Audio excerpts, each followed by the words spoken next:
ഭാഗ്യക്കുറി വന്നു. എന്തോ പറയാനുള്ളത്? ഒന്നും പറയാനില്ല. പറയാനുള്ള എല്ലാം പറഞ്ഞു, മറന്നുപോയി. ഭാഗ്യം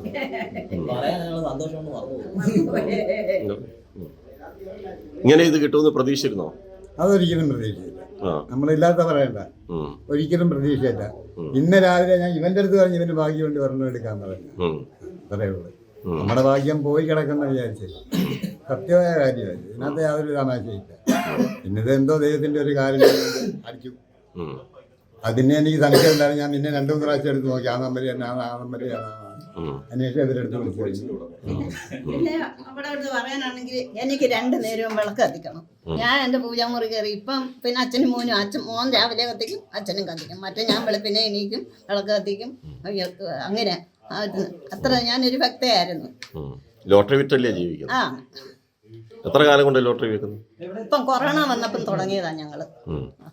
അതെ, അന്ന് തൊട്ട് കച്ചവടം. കൊല്ലത്തുനിന്ന്? കൊല്ലത്തല്ല, ഞങ്ങള് ഇങ്ങോട്ട് വന്നു. ഇവിടെ വന്നൊക്കെയാ ഞങ്ങള് ലോട്ടറി ഇത് തുടങ്ങിയത്. കൂടുതലും വെള്ളപ്പൊക്കത്തിലായിരുന്നു. വെള്ളപ്പൊക്കത്തിലായിരുന്നു. ഇനിയിപ്പോ എന്തൊക്കെയാ പൊന്നൻ ചേട്ടാ പരിപാടി? ഈ പൈസയൊക്കെ കൈ കെട്ടി കോടീശ്വരനായി കിട്ടുമ്പോഴത്തേക്കിത് ഇതുവരെ കോടീശ്വരനായില്ല. ഈ ടിക്കറ്റ് മാത്രമേ കൊണ്ടുവരുന്നു. അത് കാണിച്ചേ.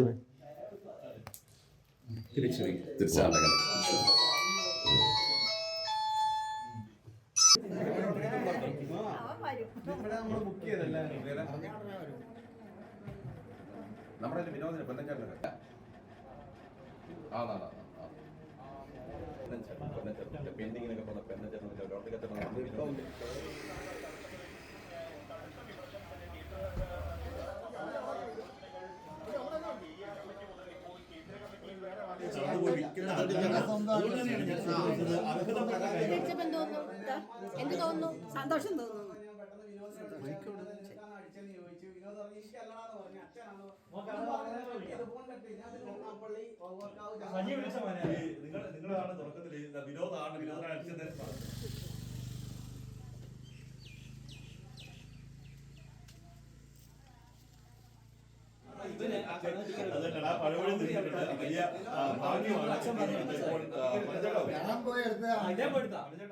ഏറ്റവും പുതിയ വാർത്തകളും വിശേഷങ്ങളും വിരൽത്തുമ്പിലറിയാൻ സീ മലയാളം ന്യൂസ് എല്ലാ ഡിജിറ്റൽ പ്ലാറ്റ്ഫോമുകളിലും ലഭ്യം.